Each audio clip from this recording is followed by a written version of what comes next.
Hello, good morning. It's coming up to 10:30 on Thursday the 23rd of February, and I'm just setting out on a hot tent wild camp up on the Mendip Plateau, just under 1,000 feet in elevation.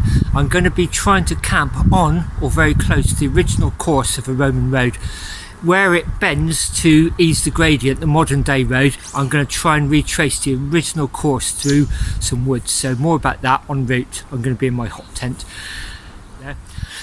I'm aware that I haven't made any videos recently. I'll explain why that is, and also update you on my Red January. I'll remind you what it is, and also tell you why I actually finished it on February the 1st this year.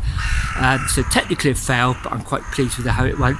Anyway, I'm just leaving local residential area, 2 or 3 streets away. I'm going to get on the 2 tunnels cycleway, follow this all the way up to Radstock, and then transfer Old Railways, which is also now a cycle track, get on the old GWR Bristol to Frome Railway, and that'll take me along to the outskirts of Poulton, where I'm going to hop into a Tesco, pick up some supplies, and then I'll be starting my main climb up onto the Mendips from there.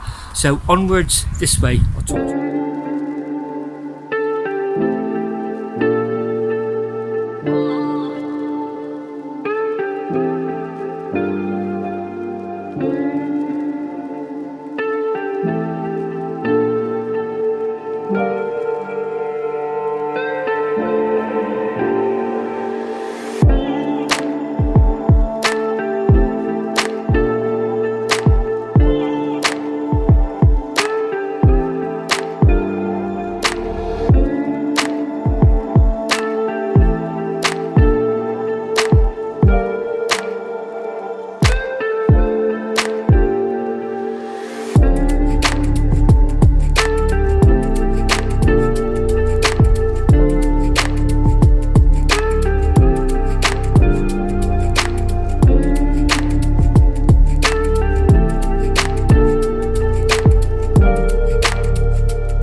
I'm now just passing through the old colliery town of Radstock. You may see part of his heritage recognised there with that old pit wheel.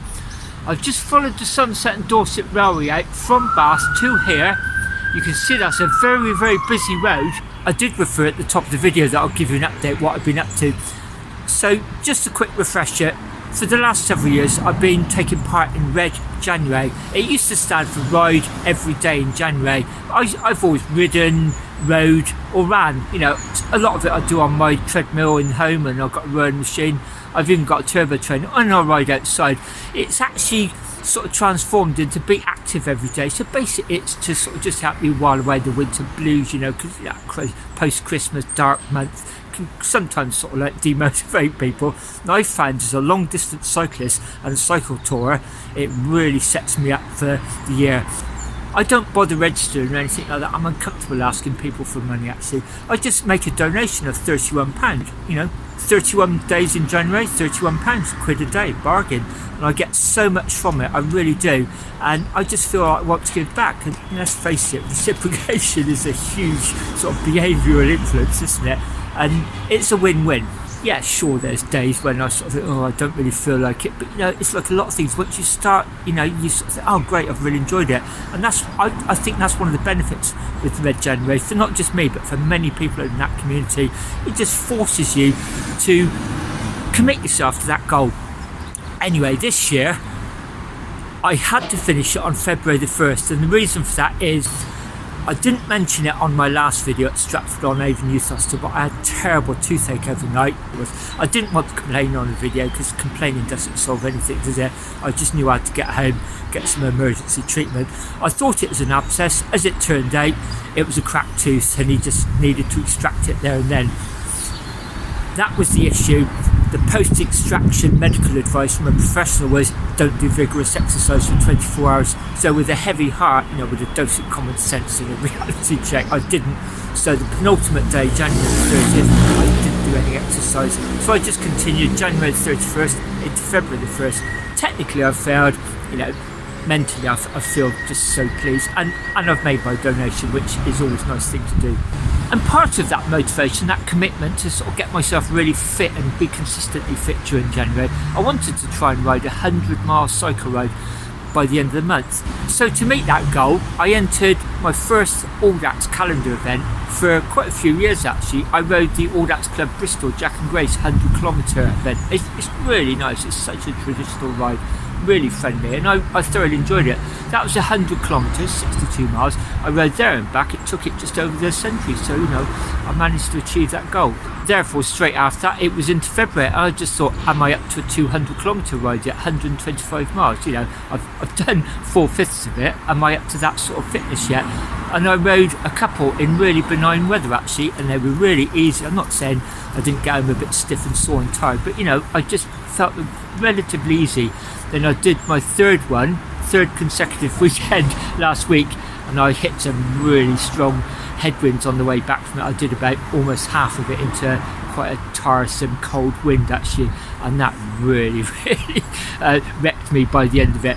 I started making a video on that actually, and I just lost my microphone, with the windsock on that somewhere. So apologies for the drop in audio on this. I actually have ordered another one. It should be here today, believe it or not, but I didn't want to wait in for it to appear. So there may be one or two bits of wind noise. You'll notice whenever I put introductions with me cycling along, I've taken off all the wind noise and I've just overdubbed music. So that's probably what I'm going to have to do with this one. You'll know that already. Anyway, along woods here, you may see from the bike it's fairly laden up.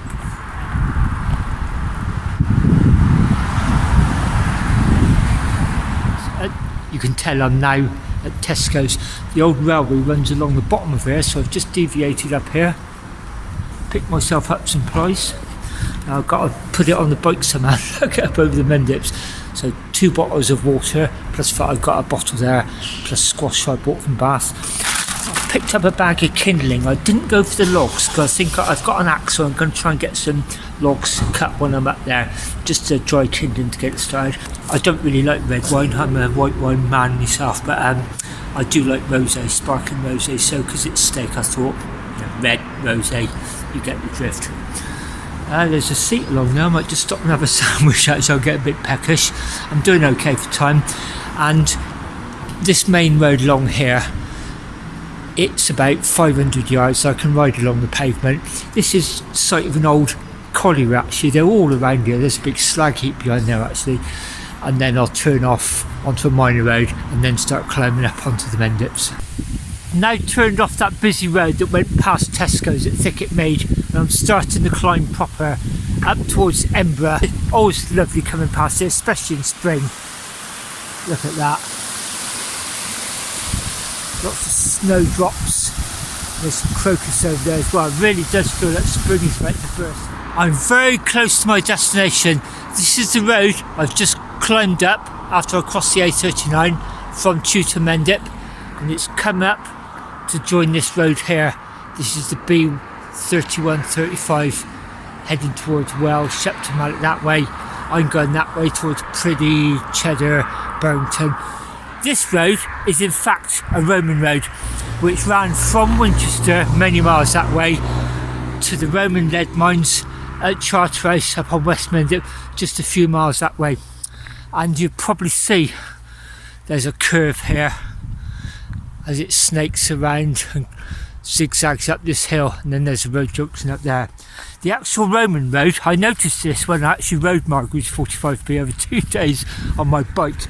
The Roman road, you can pretty much trace it through that field, through those trees, and then it as this road curves round, joins those woods, it cuts through those, over this road, and then carries on to the Castle of Comfort public house, runs alongside that for a few miles. That's what I'm aiming for, as this Roman road goes straight across here, enters the woods.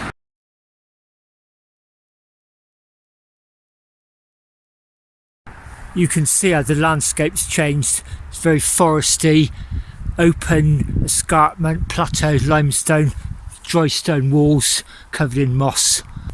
Mendip transmitter over there, high up over Wells. So this is the final little climb. It can be a bit of a drag up here. I have to say, because of the wind being northeast and I'm heading west-ish, it's been quite beneficial, so it's made it feel easy. So I'm just going to carry on up there where that van's coming down, over the summit and then left into those woods. That's Stock Hill. This gives you quite a good idea. You can see the road in the far distance is starting to curve round. My Garmin is indicating where those headlights are in the far distance. It came straight across here, across the road, and went up there.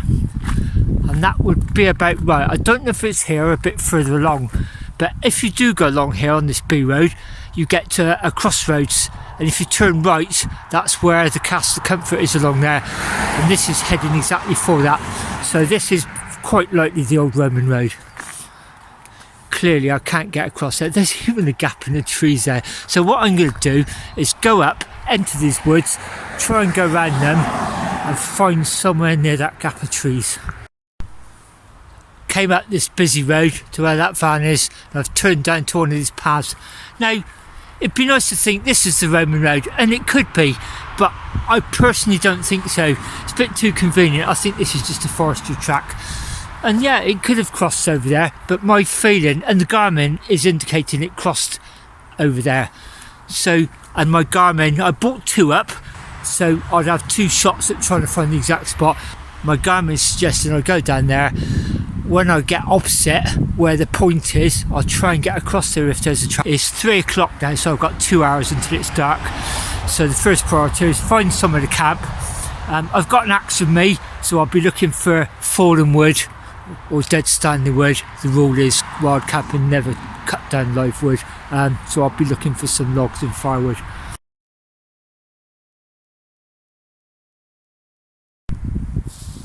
After about 5 minutes in here, I've come down from that track from the main road, and I was heading towards like the Garmin cursor, the compass bearing in effect, and I needed to get over to the left, and I thought, great, I'll get over that way. I was homing in, and on the 200 I was even getting the homing in circle showing I was approaching my target. Then it just came to basically a dead end, overgrown. So there's a little, you can see maybe a footpath going through there.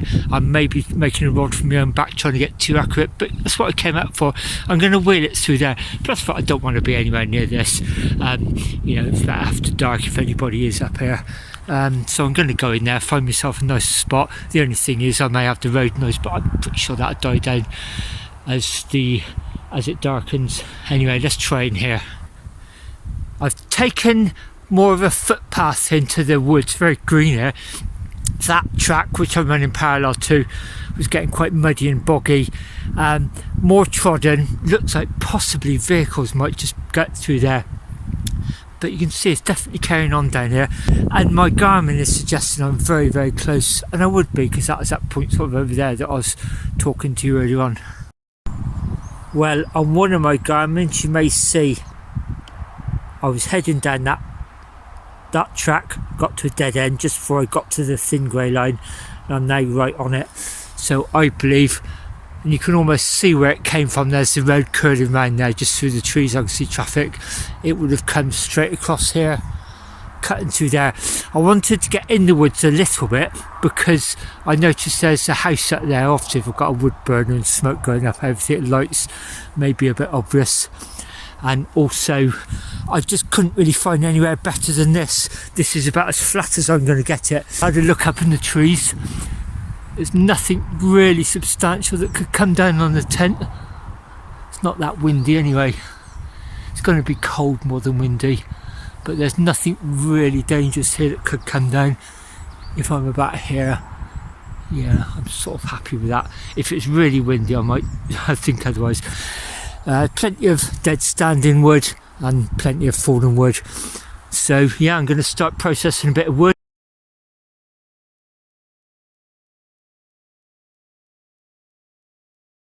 According to my GPS device, I'm exactly on the course of the original Roman road as it summited at Stock Hill.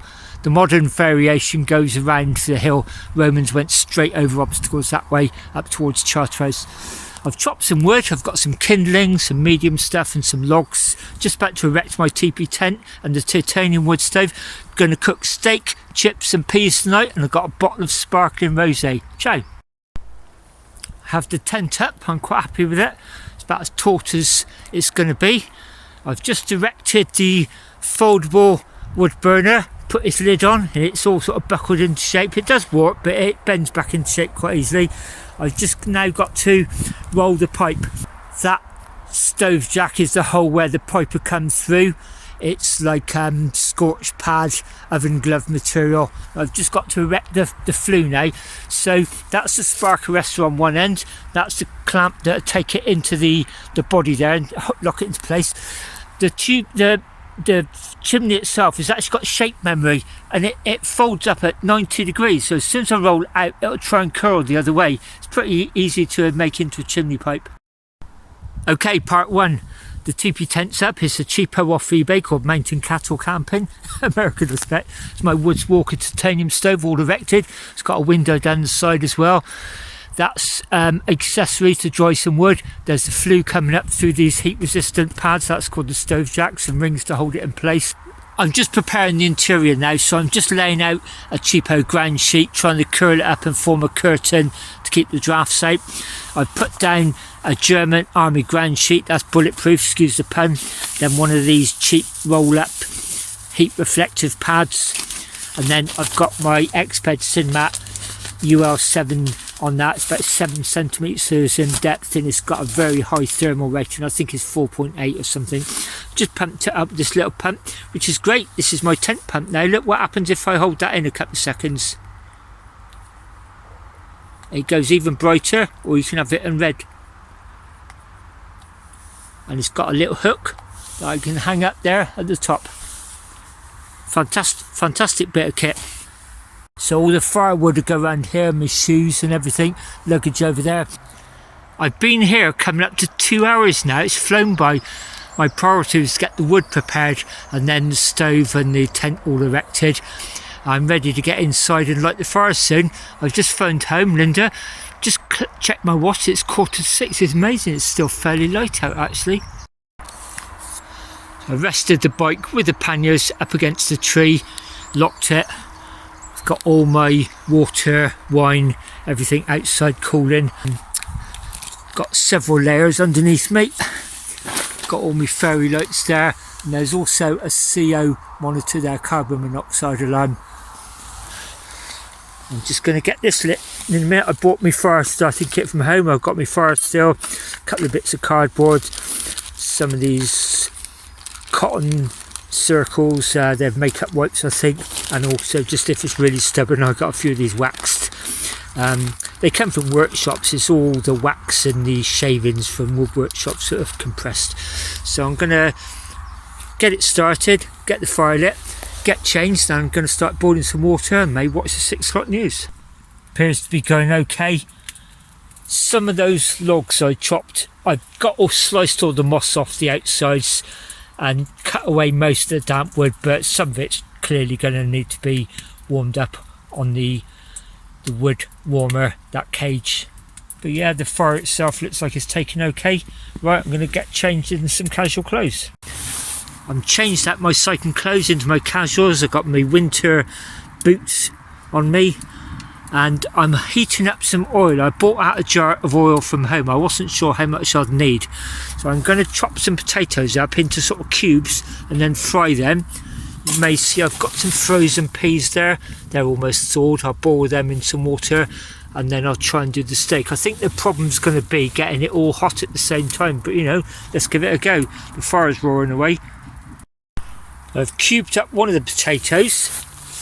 I just put a piece in and it's cooking already, so I may move that off and put the frying pan close to the back where there's more heat and start preparing the other one and then cooking these. Okay, the peas are just about to boil, they're just starting to boil. The chips, I had to drain out some of the oil, I put too much in there. Now they're cooking quite nicely, actually sizzling away. As I said earlier on, I think the trick is going to be getting the steak and everything ready all at the same time. I seasoned the steak last night, left it in the fridge overnight. Wow, it smells so good. Peas have been boiling for 3 or 4 minutes now. The chips are starting to soften and brown. I've opened my wine, first glass. Peas are boiling away nicely. The chips are having to share the pan with the steak, actually. That's cooking away quite nicely. 3 or 4 minutes each side. I think that'll be ready. The smell coming off that steak is absolutely wonderful. I'm really looking forward to this. And with my wine. We're just coming up to 7 p.m. I've got my steak, chips and peas in my hot tent upon the Roman Road camp at Stockhill. My second glass of wine. Bon appetit. Hello, good evening. Welcome to my very warm and cosy hot tent about 1,000 feet up on West Mendip in Somerset. Let me put some light on. I'm camped alongside an old Roman road. In fact, it's one of the first Roman roads constructed after the invasion, and it ran all the way from Winchester, many miles that way, to the old Roman lead mines up at Chartreuse on the West Mendip Escarpment, just off the map up there. It was known as the Lead Road, or more recently, Marguerite's 45. I've been fascinated by this road for years, actually. I've tried to retrace it in its whole, as well as up many other Roman roads. But this bit really just drew me up here, actually, because you can see how the modern day road, as often happens in this country, utilises the old Roman course until it gets here where it starts to curve to ease the gradient, as so often happens. But the Romans just didn't go around obstacles, they went straight over them, which is why I wanted to camp here. And to the best of my ability, I think I am, if not on the Roman road, very, very close to it, according to my GPS in Galileo. And the reason I wanted to come up here was I just wanted to get a feel for what it may have been like 2,000 years ago, because as I understand it, there were way stations at various types of accommodations all the way along Roman roads, every 12 to 25 kilometres, you know, for people and, you know, for the carts and horses. You know, there'd have been blacksmiths and vets, you know, the equivalent of possibly motorway service stations these days. And so I just wanted to let my mind wander and imagine what it might have been like about 2,000 years ago. There may even been Roman soldiers in tents up here with braziers. Just there, where the Roman road rejoins this B road, as I understand it, there were some excavations done there in the last century, and what they found was that the actual sandstone width of the Roman road was about 19 feet. You know, it's quite substantial. And the actual agger, the curve, you know, which the cross-sectional curve which allowed water to flow off either side into drains, was 27 feet wide. So, you know, you get an idea of the scale of it. You know, to put that in some sort of perspective, the stones at Stonehenge are 13 feet high, 1-3. So this Roman road was twice as wide as Stonehenge is high. Anyway, I'm just really enjoying the moment up here. I cooked myself steak, chips and peas for my tea, so I'm just boiling some soapy water to clean the frying pan, and it looks like my washing up water is just about to boil, so I'm going to get on my washing up done. Then I'm going to switch the light back off, enjoy my sparkling rosé wine, and just let my mind wander and imagine what it might have been like 2,000 years ago up here. Ciao!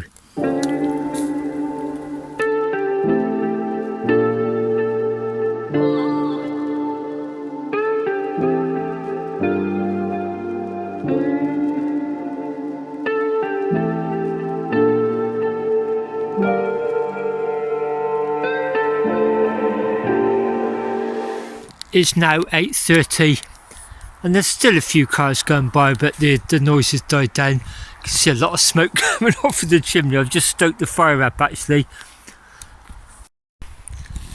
I think that's the damp wood that I've partially dried out. It's clearly smoking a lot. I've been drying all the logs in the dryer as well. That's probably why there's so much smoke coming off. There's my bike there locked to a tree. A lovely location. Just trying to imagine what it would have been like here 2,000 years ago.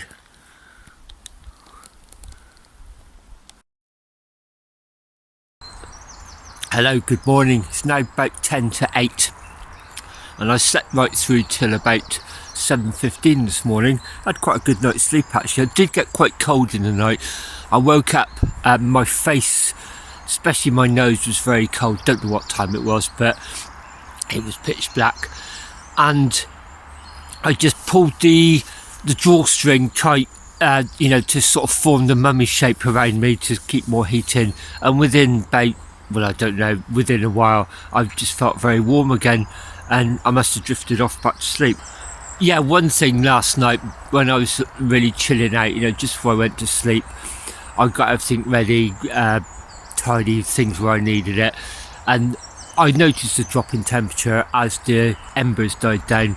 And then I'd put the last of my logs in, but I just assumed they were too damp to ignite. And then all of a sudden, I must have drifted off actually, because all of a sudden the tent sort of just was flickering in orange, and my first instinct was, oh gosh, someone's outside with a flashlight or something.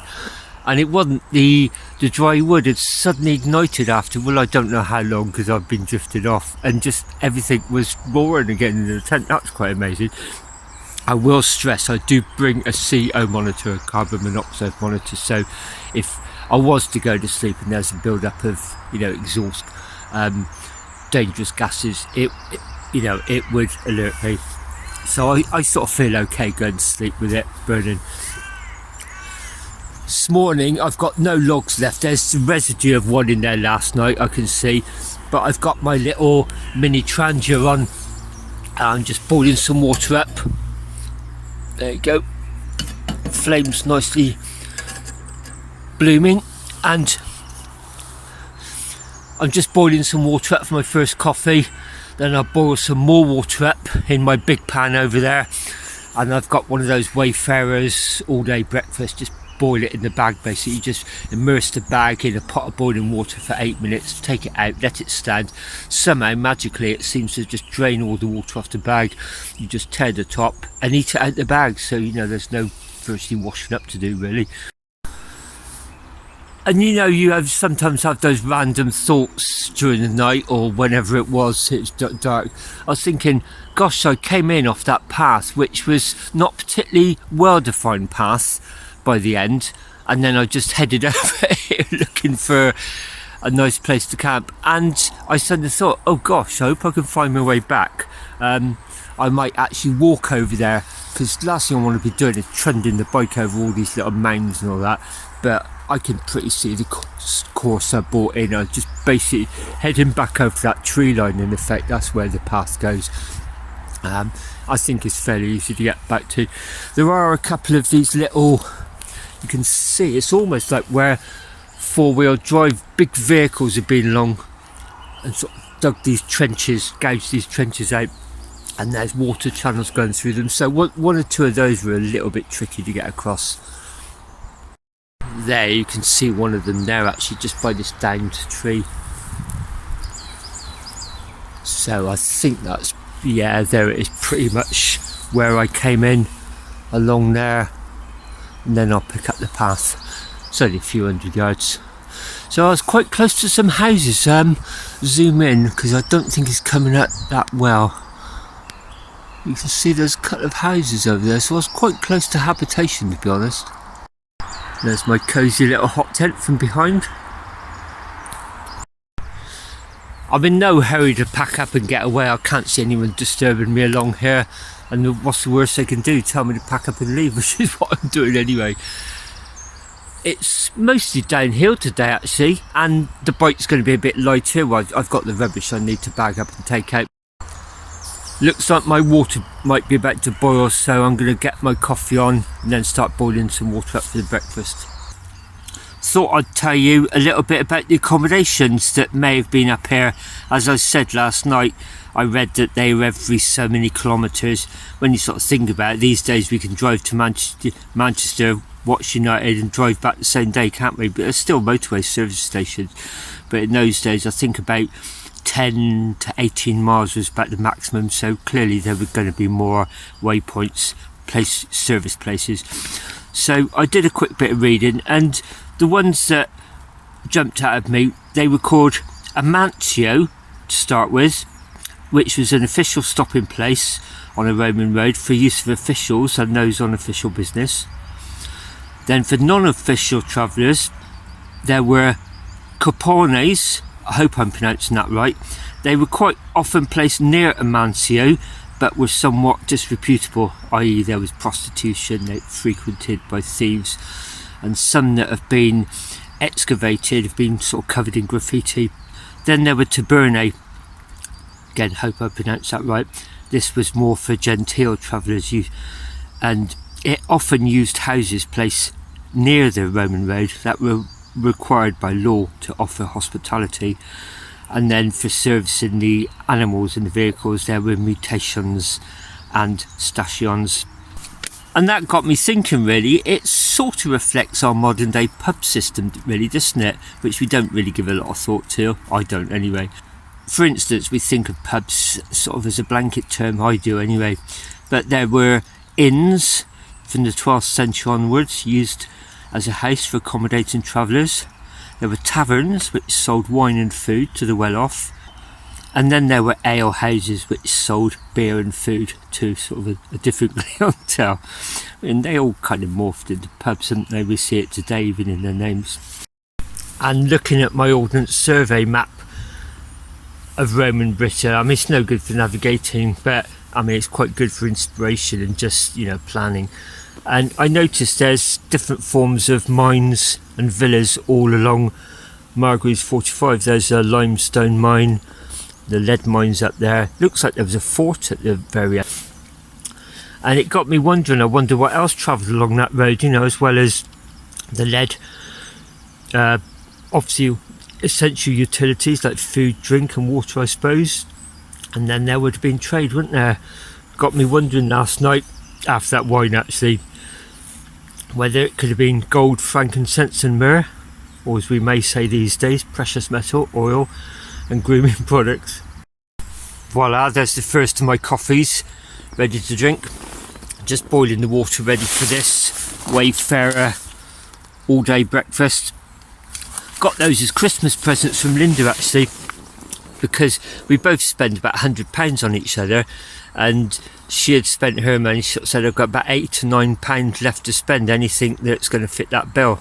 And I sort of said, oh, a couple of these boil in the bag meals for millets. I think I got them off the internet in the end you buy one get one half price, I think, and that worked out £7 or £8, so that did the trick. So Christmas present. I'm just sat here looking at my map. As I said, it's no good for navigating on, but it's just fascinating to just look and think. It's really good for just giving me ideas and just inspiring me. And it's double-sided, so there's a lot of information, you know, half on one side, the top half on the other side. There's all these boxes that tell you about religion and trade, etc. Then at the bottom it's got a timeline. The Romans in Britain, they were here about 400 years, and I always think of it this way: the Industrial Revolution was 250, 260 years ago, so they were here longer than since the Industrial Revolution until now, a third longer actually, you know, so they put a lot of stuff down, and a lot of that stuff, you know, has lasted in one form or another, and it's constantly being found. And I was in Dorchester the week of my birthday, and there's a bit of the old Roman wall there, you know, just not a very big bit, but a chunk of it there, and I was looking at it thinking, that's just remarkable for being 2,000 years old.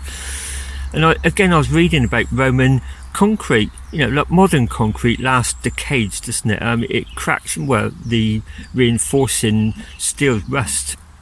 Roman concrete has lasted millennia, 2,000 years. And what scientists at MIT in America have discovered, they've been researching it for years apparently, and they found Roman concrete is getting stronger as it gets older, and it kind of self heals. When there's cracks, they tend to like fill themselves because of the volcanic compounds and the aggregates that we used.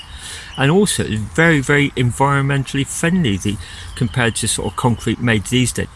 You know, it's got me thinking, so who knows, you know, maybe the answer to some of today's problems is maybe looking back in the past and learning. There's my breakfast boiling away.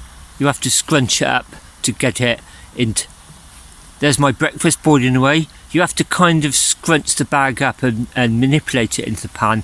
And what I found, you know, through trial and error after my first few attempts at doing this, is don't overfill the pan, because you don't need as much water as you think you may do, because obviously that displaces a lot. So in 8 minutes time I'll take that out, leave it stand, open it, and then eat it out the bag. There is the meal then ready to eat. I've just perforated the top and taken it off, and I've got my long handled spoon to eat out the bag. I guess the meal probably comes up to about just under halfway. Doesn't particularly look appetising, but it's quite filling, and you know, there are chunks of meat and eggs in there, you can clearly taste it. So bon appetit, looking forward to this. There's my second cup of coffee. I've just topped the water up and I'm going to boil some more, but I've just topped the trangia up actually. It was getting quite low, and there's the trangia meth supply over there. I kept it in my bike overnight because clearly you don't want anything like that flammable near an ignition source, and even though it's probably a bit of overkill, I keep it well away from a flame. I walked about 50 yards or so from my tent, and I think this is more likely to be the Roman road across here. I've said it before, I'm a member of the Roman Road Research Association, and there's 220 odd pages of material research from hundreds of years right up to the modern day about this road. I don't have permission to reproduce any of it, but you know, I can come and explore it and share that with you. And you also get a copy in PDF form of Marguerite's Roman Roads of Great Britain. I think that's first published in 1955. I mean, historians and archaeologists still refer to that these days. It's like the Bible. And on page 103 of that publication, Marguerite describes this section. He says, after Green Ore, the course of the Roman road no longer follows the modern day road, that's the one he's talking about, and it goes through what is now forestry land. And he says there's no signs of visible remains on the surface, and then it re-emerges over that way up near the Castle of Comfort Inn. What I would say now is, with the advantage of a mobile phone, you know, you can access Google Maps, and you know, if I put a shot on the screen now, I think you can see the course of it from above.